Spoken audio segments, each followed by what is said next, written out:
Good day guys, you're now watching Ride TV, my YouTube channel.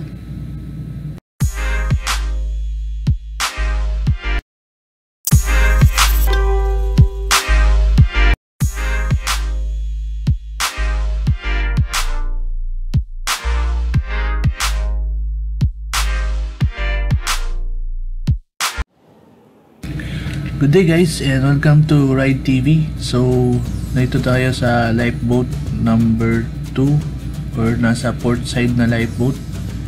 And kasi-testing natin ng ating Saturday safety routine sa kanya. And napansin ko yung listahan ng checklist sa kanyang storage box. And see guys, charging na ang ating full na ang ating charger sa ating lifeboat batteries. Now let's go to the pyrotechnics box or mga distress signals. So ito guys ang kanyang laman. Since nakisuyo na rin si third mate na pasilip daw ng kanyang mga equipments and devices dito sa lifeboat, kaya hindi na tayo nagatubiling tumulong at tumugol sa kanyang hiling na tingnan din.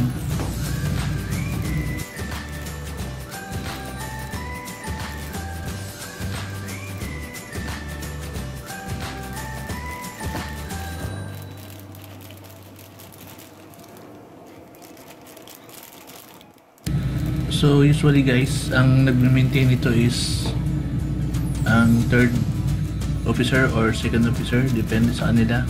So chine-check nila yung validity, yung expiry date ng mga nakastore sa mga boxes na to, like this one, mga pyrotechnics and distress signals, and quantity na rin.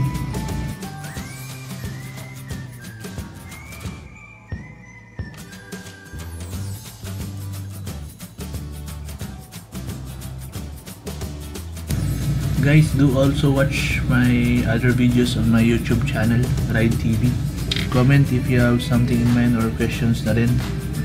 And knowledge sharing tayo dito guys.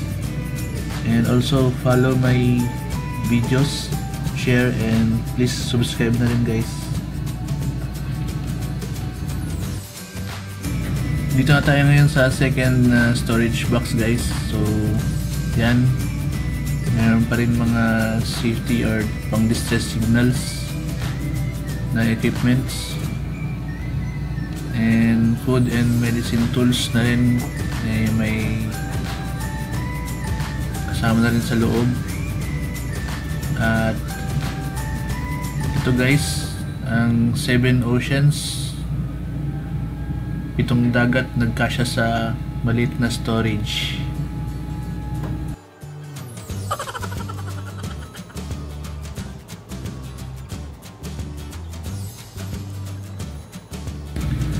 Uy, kalawangin ng kutsilyo ang dapat ng palitan.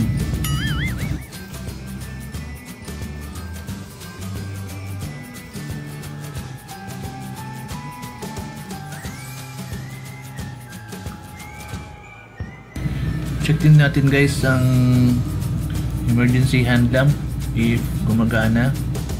And meron akong nilagay dito na spare na batteries just in case.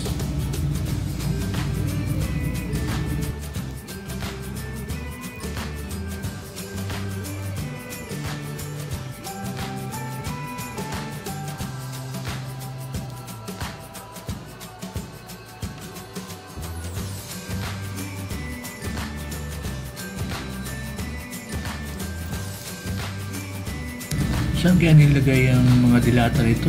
Ba't napakaraming can opener and wala namang dilata? Wala naman to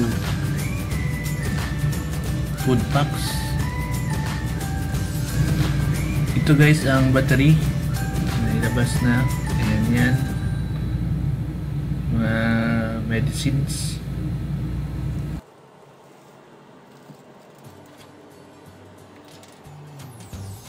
Yan guys, napakaraming 7 oceans. Pili lang kayo. So thank you guys for watching and hope you like this video. Please subscribe, like, and hit the notification bell para updated kayo sa mga latest videos ko guys. Thank you.